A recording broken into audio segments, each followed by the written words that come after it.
We just, in the previous video, did a couple examples of using this outline to find absolute maxes and mins of a function. Let's do a couple more examples and just see what are some of the kind of nuances that can come up in when we're trying to do this. So our next one is going to be, let's find extrema of f of x is x squared minus 8 times the natural log of x on the interval from 1 to 4. So as usual, f prime of x is, we have to take the derivative, 2x minus 8 over x. And so what do we do here? We're looking to see when this is 0 or undefined. So the function is undefined, the derivative is undefined at x is equal to 0. And to solve this for 0, solve 2x minus 8 over x equals 0. To solve that, we end up with 2x is equal to 8 over x, or 2x squared is equal to 8. X squared is equal to 4. So x is equal to plus or minus 2. So there are 1, 2, 3 places that we have to think about. So x is equal to 0, x is equal to 2, x is equal to minus 2. F prime of x is equal to 0 at these places. However, let's think about this. There's actually a kind of big mistake in what I've done that will simplify our lives quite a bit. So the first thing to realize is that, so we said here the derivative is undefined at x is equal to 0. Well, x is equal to 0, that would be, we'd have to evaluate natural log of 0 for that. And natural log of 0 is undefined. So x is equal to 0, that's not a critical point. That's not one we have to concern ourselves with. Apart from anything else about the fact that the natural log of 0 is undefined, the interval that we're asking where are the critical points where we want to find extrema on is just the close interval 1 to 4. So even if natural log of 0 were defined, x is equal to 0 is falling outside this interval, and so wouldn't count. Same thing happens for x of x is equal to minus 2. Natural log of minus 2 is also undefined, and so we don't care about that. And looking up, and again, minus 2 is not in the interval 1 to 4. So there's only one critical point. The only critical point is x is equal to 2. So this might seem a little bit complicated, but it does end up simplifying our life because there's only one critical point for us to look at.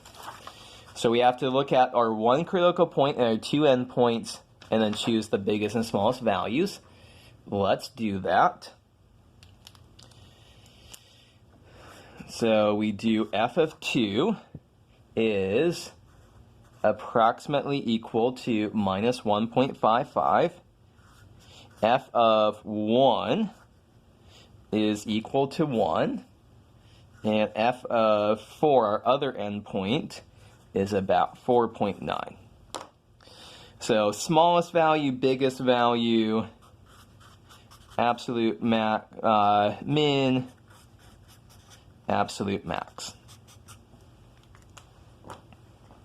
Okay, so that's one example for us to think about here.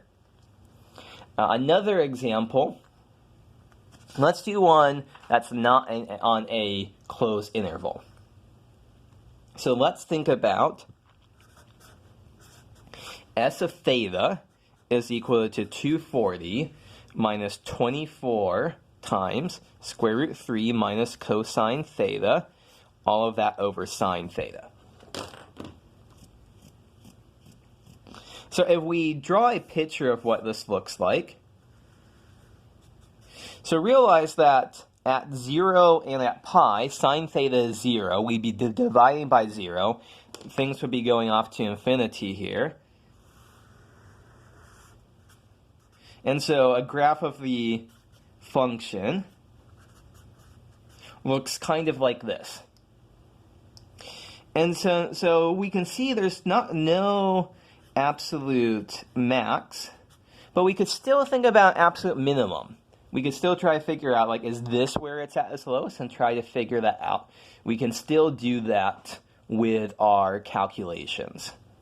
So let's do that. Let's try to find the critical points here. So to find critical points, we'd have to take the derivative, s prime of theta.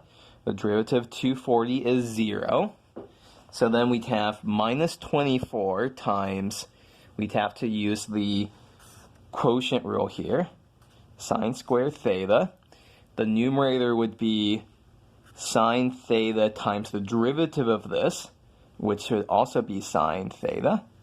And then we would have to do minus, I'm running out of room here, root 3 minus cosine theta times the derivative of sine theta, which is cosine theta. Let me recopy that a bit larger. Minus 24 times, there's a sine squared theta minus cosine theta times root 3 minus cos theta. All of that over sine squared theta. So now we have to think about, when is this undefined or equal to 0?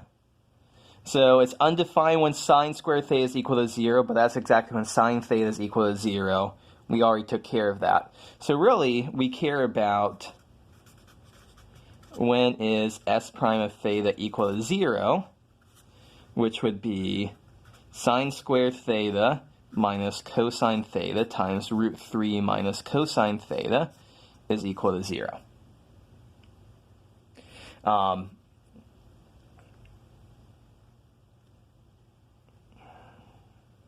And so at this point then, we'd have to do some crunching out, crunch, and we'd end up having this at about 0.96 radians. So this would be where the absolute minimum would occur.